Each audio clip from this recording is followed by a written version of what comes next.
আসসালামু আলাইকুম বিয়ার্স। আজকে একটু হলুদের সমারোহ দেখাবো আপনাদেরকে।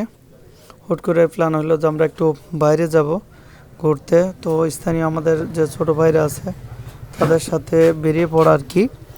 এটা দেখতে পাচ্ছেন ঝিনাইদহের ঐতিহ্যবাহী প্যারিস রোড। যারা ঝিনাইদহের মধ্যে বসবাস করি প্যারিস রোড চেনে না এমন কোনো মানুষ হয়তো হয় না আমার জানা মতে, যারা ইয়ং আছে।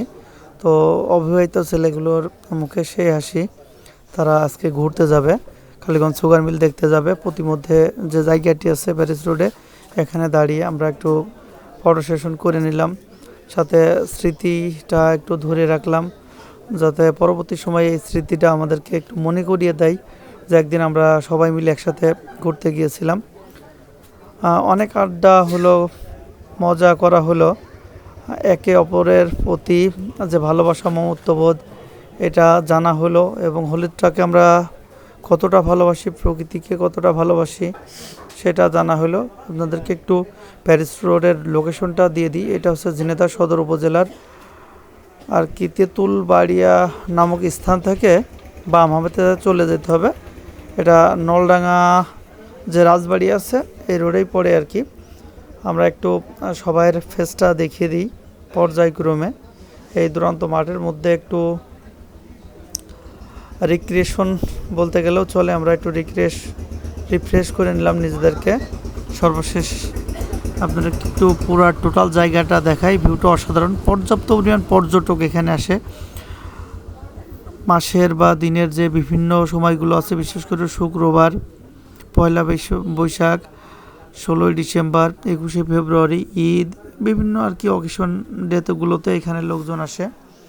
আমরাও তার ব্যতিক্রমী নয়, এবং এই পথ দিয়ে যদি কেউ যায় তো অবশ্যই ঘুরে যায়। আমরা কালীগঞ্জ সুগার মিল ঘুরে আসছি, আপনাদেরকে দুঃখিত আমরা তার ভিডিও এখন শেয়ার করতে পারছি না আপনাদের মাঝে। তো একটু জানিয়ে রাখি, স্পেশালি নাজমল আমাদেরকে একটা ট্রিট দিতে চাইছে যে মালাই চা খাওয়াবে, তা গোলপাতা চা চত্বরের। এটা ঝিনাইদহের একটি ঐতিহ্যবাহী চায়ের দোকান। ইতিমধ্যে অনেকগুলো ভিডিওই আমরা দিয়েছি। আমরা খুব মজা করছি আসলে। আমার সাথে বাকি যে 8জন সদস্য আছে সবাই অবিবাহিত, আমি একমাত্র বিবাহিত।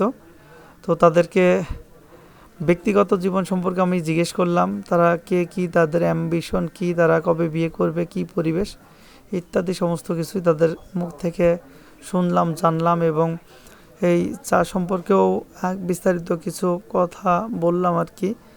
যে এটা ঝিনাইদহের জন্য নাম করা, আমরা গর্ব করে বলতে পারি। ঝিনাইদহে একটি সুন্দর চা চত্বর রয়েছে, যেখানে আপনি চাইলে এসে বসে এক কাপ চা খেতে পারেন। বিভিন্ন ধরনের চা আছে, ইচ্ছা করলে গেস্ট নিয়ে এসেও খেতে পারেন। তো সময়ের অভাবে আমি অনেকগুলো ভিডিও আছে আমার কাছে, আমি দিতে পারছি না। আমার ভিডিওতে লাইক, কমেন্ট এবং শেয়ার করবেন, আমাকে সামনে এগিয়ে নিয়ে যাওয়ার চেষ্টা করবেন, এবং আপনার অঞ্চলে যদি ভালো কোনো খাবারের তথ্য থাকে অবশ্যই আমার ইনবক্সে দিয়ে জানাবেন, চেষ্টা করব আপনাদেরকে সেটা দেখানোর।